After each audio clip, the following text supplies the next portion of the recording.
여러분, 이 시편 30편은 다윗이 가장 고통스러울 때 고백했던 시편으로 유대인들과 모든 많은 사람이 그렇게 이해하고 있습니다. 가장 슬픔에, 여기 보면은 울음, 배옷, 죽음, 수월, 인생에서 가장 어려운 단어들입니다. 새해를 맞이해서 첫 금요 비전으로 집회를 드리고 있습니다.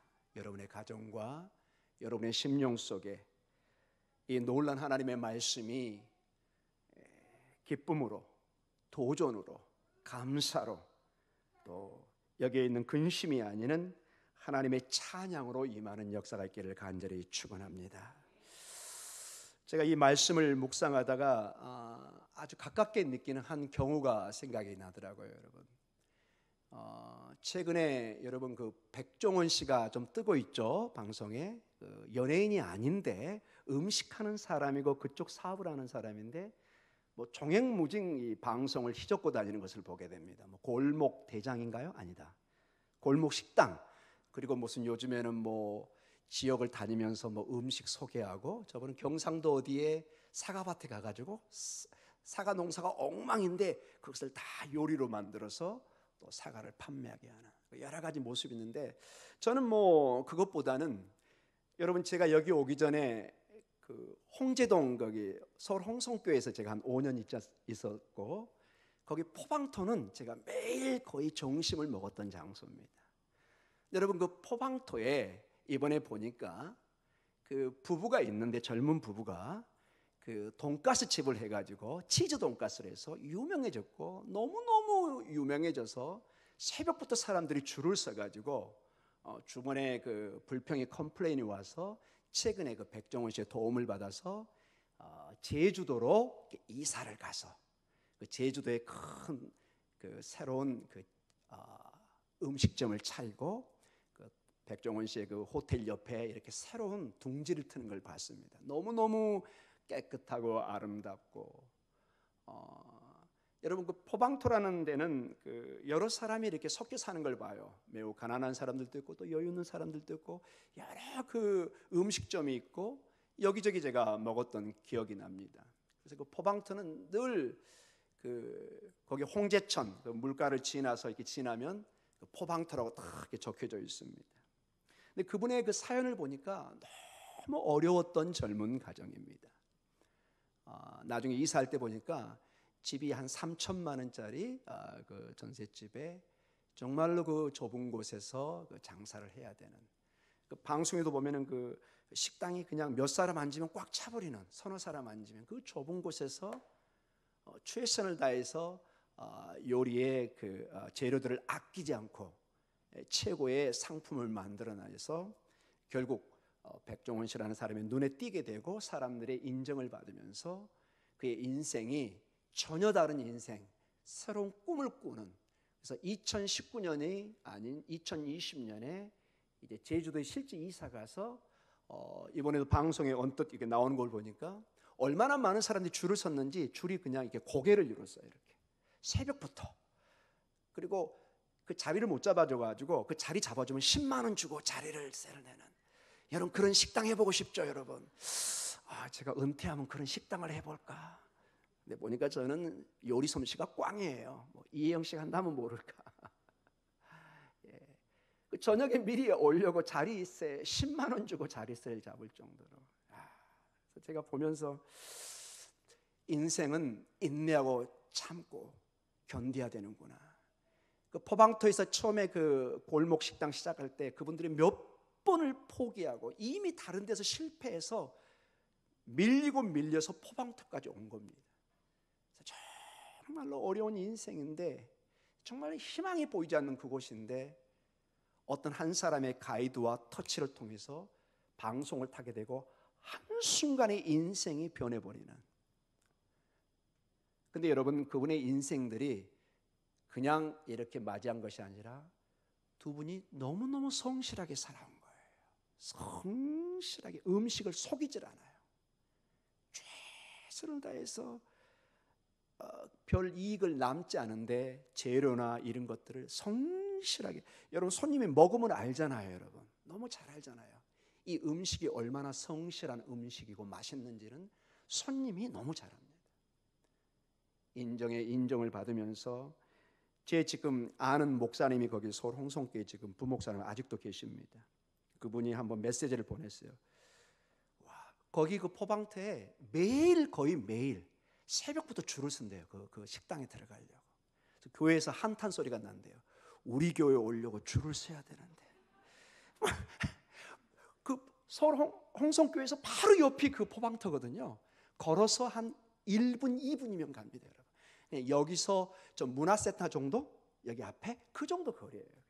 얼마나 대저적이에요. 이 교회는 그 교회도 물론 큰 교회이긴 하지만은 이쪽 그 식당 하나 가려고 밤부터 줄을 서가지고 그냥 너무 사람이 많아서 주변 식당에서 항의가 들어와서 못 견뎌서 제주도로 가게 된 거거든요, 여러분. 우리 목동 중앙교회도 막 줄을 서는 역사가 있기를 기도해 봅니다. 아멘 소리가 너무 약합니다. 아멘. 사랑하는 성도 여러분, 제가 소두에 이렇게 길게 말씀을 꺼낸 건, 이해를 꺼낸 것은 너무 인상적으로 제가 5년 동안 있었던 곳, 그곳의 사람들을 제가 어느 정도 제가 이렇게 눈에 선한데, 거기 장사람들도 눈에 선하고, 그분은 사실 제가 잘 모릅니다. 아마 나중에 오신 것 같아요. 성실하게 오늘 하루하루를 견디고 살아갈 때 정말 세상 말로 지구명에도 햇빛이 비칠 그런 날이 온다는 것을 대표적으로 그 사람을 통해서 보았습니다. 사람은 죽으라는 법이 없구나. 여러분, 어떻게 방송에서 그 사람을 알고 접촉을 해서 누가 그렇게 또 대박이 날 줄 누가 알았겠어요, 여러분. 근데 핵심이 뭐라고요? 그 사람이 성실하게 살아왔습니다. 하루하루를 최선을 다해 살아왔습니다. 사랑하는 성도 여러분, 이 본문에 들어가기에 앞서 여러분의 인생도 2020년 어떤 잔머리 쓰는 인생이 아니라 성실하게 주님 앞에 기도하고 성실하게 주의 약속을 붙잡으며 내 주어진 직장과 생업과 가정에서 최선을 다해갈 때 하나님이 반드시 여러분을 들어 쓰실 줄 믿습니다. 여러분, 우리 신앙인은 요행을 바라지 않습니다. 갑자기 내 통장에 수억이 들어올 거, 여러분 그런 돈 받으면 큰일 납니다. 여러분 통장에 이유 없이 들어온 돈 잘못 쓰면 여러분 나중에 다 물어내야 됩니다. 그런 거 없습니다, 여러분. 성실히 최선을 다해가는 사람, 주의 은혜의 약속의 말씀을 붙드는 사람, 그 사람 주님의 때가 될 때 반드시 들어서실 줄 믿습니다.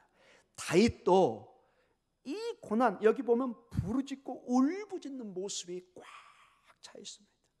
그러나 그의 인생에 하나님의 때를 기다리고 주님의 신실하심을 믿고 나갈 때 하나님의 때에 그를 들어서 오늘 우리 설교의 제목에서 보는 것처럼 눈물에서 기쁨으로 인도해 가는 것을 보게 됩니다. 다윗의 위기가 회복되는, 우리는 다윗을 기억할 때 위기의 왕, 고난의 왕, 그 왕보다는 이스라엘의 왕, 메시아의 왕, 그 결과를 봅니다. 하나님의 마음에 합하고 예수 그리스도가 다윗의 후손으로 오는 위대한 하나님의 구원의 역사의 왕으로 기억합니다.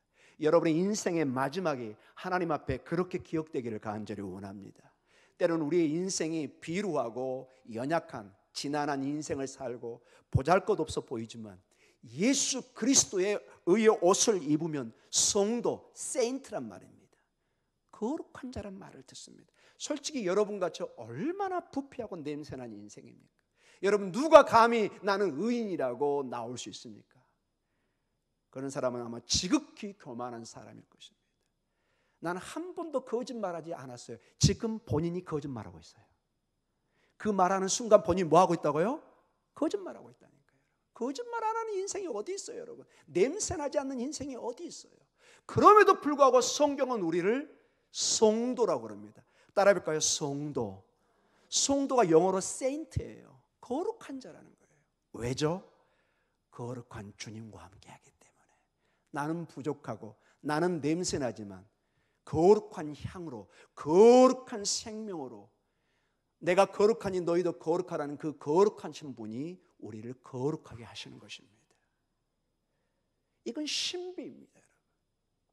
대신 여러분, 여러분의 삶을 그 거룩한 하나님 앞에 엎드리게 하시고 그 약속을 붙잡으시며 오늘 놀랍게 다윗의 인생을 보면서 한 인생이 어떻게 하나님 앞에 부족한 인생이고 눈물의 인생이었지만 변화되는지를 포방태 그분이 아니라 다윗을 통해서 저는 보기를 원합니다. 한 예지 저는 그 사람의 표본이 되기를 원치 않습니다. 오늘 여기 보면은 놀랍게도 부정적인 면에서 긍정적인 면으로 이게 중요하죠. 여러분 인생이 끝까지 부정적이다. 얼마나 그 인생이 아픔이요 비참합니까? 그러나 하나님 안에서는 모든 인생은 반드시 기쁨으로 변화될 줄 믿습니다.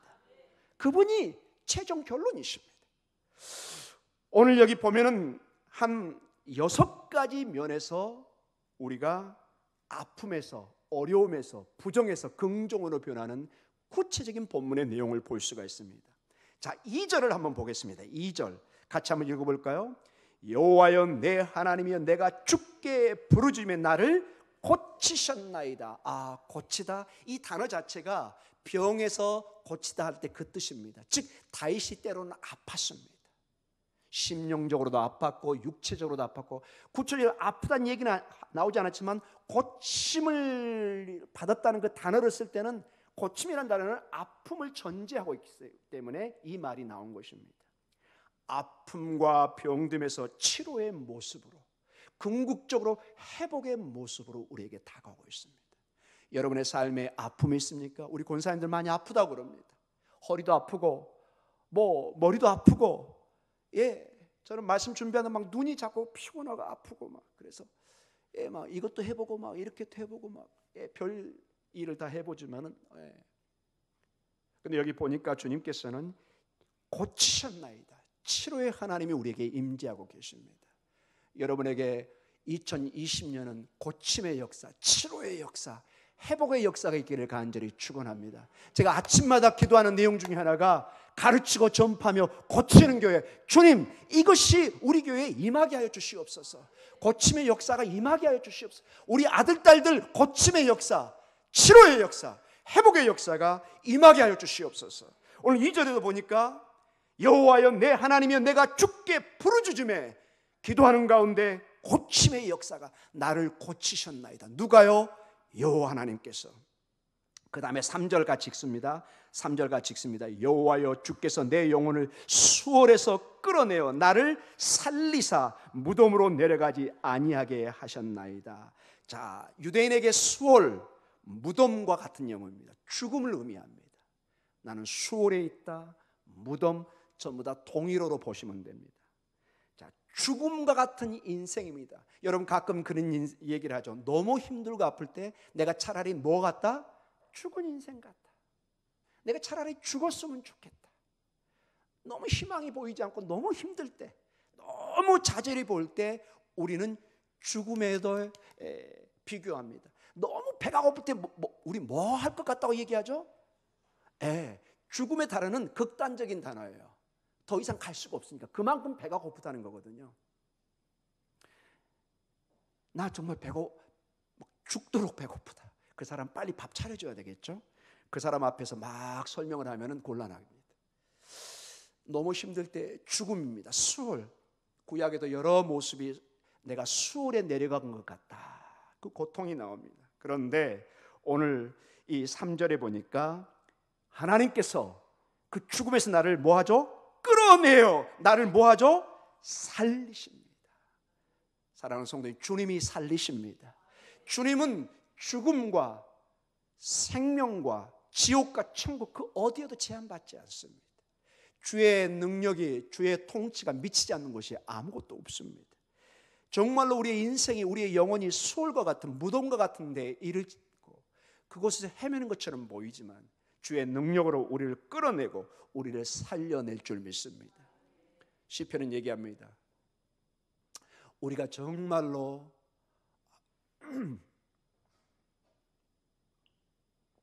기가 막힌 웅덩이에 빠져 있을지라도 우리를 건져내신다고 얘기합니다. 기가 막힌 웅덩이.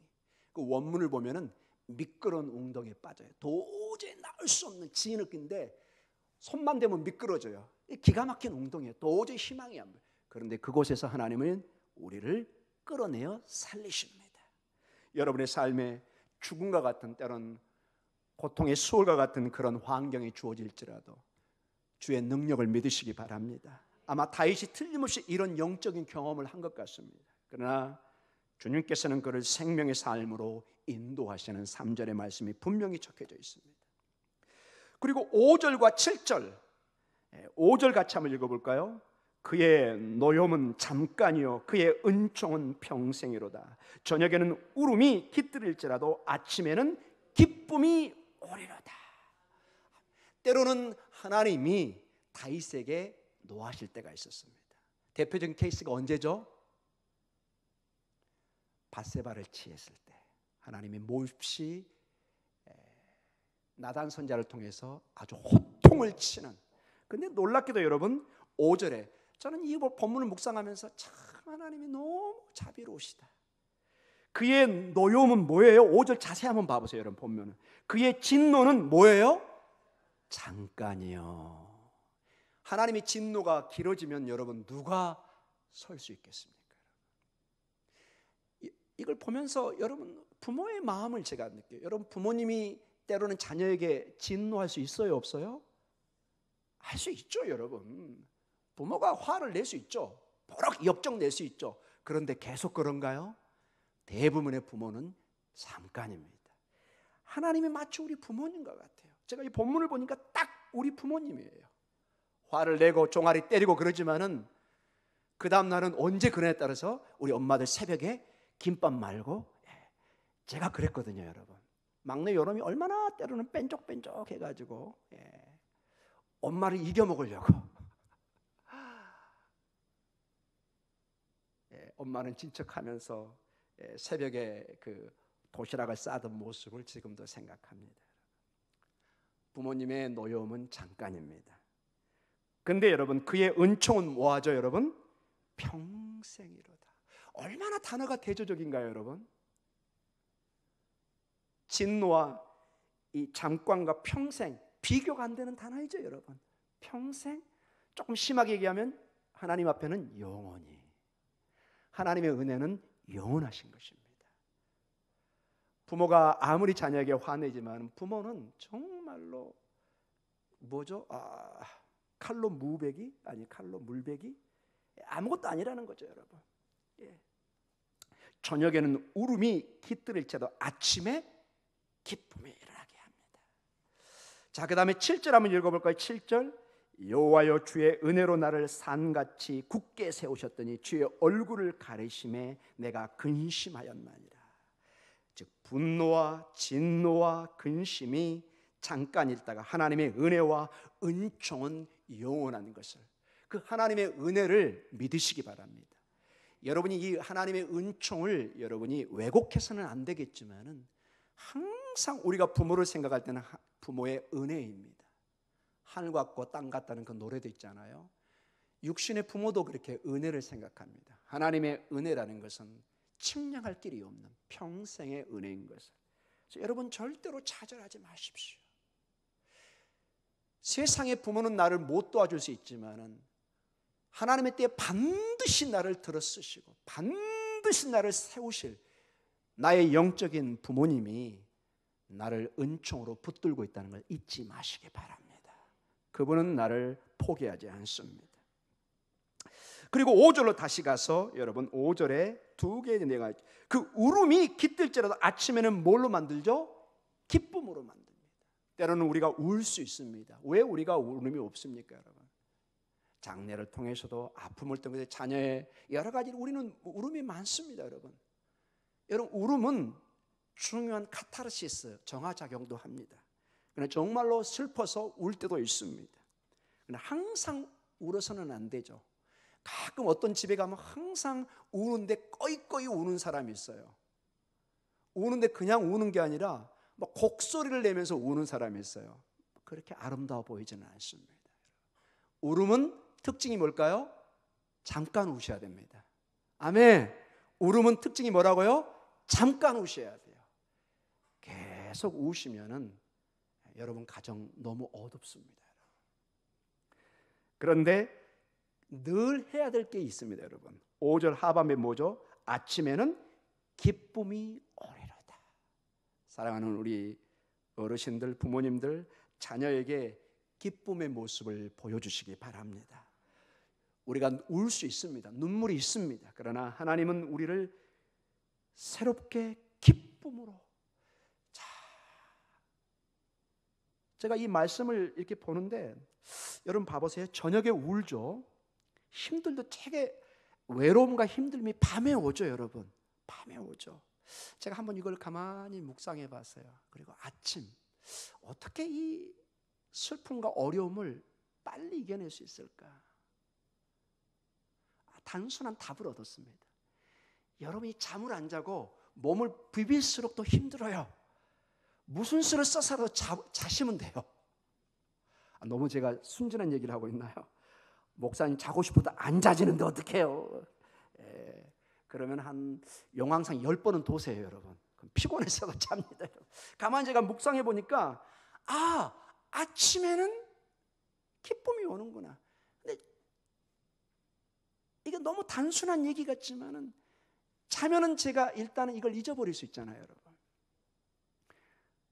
이래서 하나님이 사랑하는 자에게 잠을 주시는구나. 그래서 설교할 때 조시는 분들 제가 절대로 화 안 내기로 했습니다. 하나님이 얼마나 사랑하시면 잠을 들고 계실까. 하여튼 여러분의 삶에 제가 다시 이제 조금 더 진지한 얘기로 가겠습니다. 저녁은 여러분 아침에 일어나면 잠깐이에요. 여러분 자고 나면 저녁 그 잔 시간이 다 계산이 되세요? 이렇게 한 것 같죠? 눈 감았는데 뜨잖아요, 여러분. 하나님이 그렇게 보내신다는 것입니다. 여러분이 이 순간만 참으시면 됩니다. 아멘. 저녁에 이 순간을 참으시면 아침이 오고 새벽 여명이 열리고 기쁨이 그분이 가져오십니다. 아멘. 우리 자녀들이 자요. 걱정이 많았어요. 근데 엄마 아빠가 준비해가지고 뭐 등록금이라든지 여러 문제를 탁 해결해서 줬을 때 아침에 기쁨이 있는 것을 보게 됩니다. 자, 시간상 빨리 가도록 하겠습니다. 11절에 보니까 또 모습이 나옵니다. 11절 같이 읽어볼까요? 주께서 나의 슬픔이 변하여 내게 춤이 되게 하시며 나의 베옷을 벗기고 기쁨으로 띄우셨나이다. 자, 11절에는 슬픔이 가득합니다. 자, 슬픔이 어떤 옷으로도 표현되고 있죠? 11절에 베옷. 여러분 베옷 주로 어느 때 입으세요? 주로 우리 옛날 장례식 때 입었죠. 이스라엘도 비슷해요. 슬픔의 대명사가 베옷이에요. 가장 내가 아픈 순간이에요. 장래의 모습, 고통의 모습, 베옷을 입고 금식을 하면서 고통을 호소하는 인간의 모든 아픔의 상징이 옷으로 표현돼요. 여러분 우리 장례식장에도 까만 옷 입고 어떨 때는 뭐 하고 표실해서 사람들에게 미리 얘기를 하죠. 저 사람은 장례를 치르고 있구나. 그래서 그분들하고 웬만하면 대화 안 하고 우리가 될 수 있으면 신경 안 거스리도록 배려를 합니다. 왜? 특별한 상황 속에 있기 때문에. 슬픔의 상징입니다. 그런데 이 슬픔의 베옷에서 여러분 11절에 봐보세요. 주께서 나의 슬픔이 오나 내게 뭐가 있어요? 춤이 있게. 여러분 춤은 되게 어느 때 추나요? 기쁨의 상징입니다. 덩실덩실 춤을 춥니다. 여러분의 삶에 춤이 있기를 간절히 축원합니다. 기쁨의 춤, 기쁨의 춤. 다윗이 나중에 이거 얼마나 하나님의 하나님의 법궤가 예루살렘으로 올라오니까 너무 기뻐가지고 춤을 추는데 아롯돌이가 내려간지도 모르고 춤을 춰요. 너무 기뻐가지고. 하나님의 임재가 여러분에게 임하여서 여러분이 기쁨의 춤이 찬양이 기도가 있기를 간절히 축원합니다. 그분이 주시는 춤이 기쁨이 진짜 기쁨입니다. 여기는 춤이 그 다음에 베옷을 벗고 무엇으로 띠를 띄우죠? 기쁨으로. 여러분 기쁨이 무슨 띠가 있나요? 상징적 의미입니다. 베옷은 실제 눈에 보이는 슬픔의 상징이죠. 근데 거기에 베옷이 아니라 기쁨의 띠를 띄우게 합니다. 하나님께서 여러분에게 기쁨의 띠를 띄워서 하나님 앞에 감사함으로 찬양으로 기도로 나가는 역사가 있기를 간절히 축원합니다. 오늘 이제 마지막으로 12절에 보니까 한번 12절 같이 한번 읽어볼까요? 이는 잠잠하지 아니하고 내 영광으로 주를 찬송하게 하심이니 여호와 나의 하나님이여 내가 주께 영원히 감사하리이다. 아멘. 자, 여기 잠잠하다 침묵입니다. 사람이 너무 힘들 때는 침묵하게 됩니다. 외마디 소리도 못합니다. 그저 주여 죽겠나이다. 정말로 힘들면은 사람이 말이 없어져 버립니다. 여러분도 그렇고 저도 마찬가지입니다. 입이 딱 다물어지고 굉장히 얼굴이 이렇게 경색이 됩니다. 힘들어지고. 벌써 딱 얼굴 보면 되게 여러분 대충 그 사람의 상태가 짐작이 되죠. 여러분 의사 아니어도 다 알고 계세요.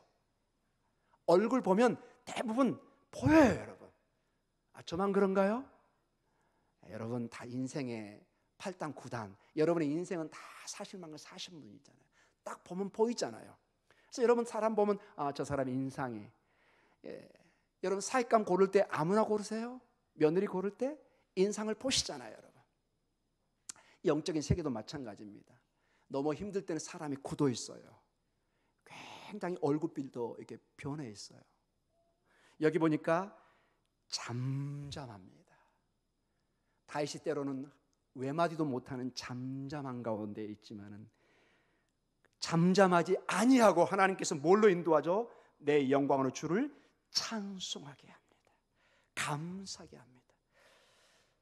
자, 춤을 추고 기쁨이 이제는 감사와 찬양으로 나타나는 것을 보게 됩니다.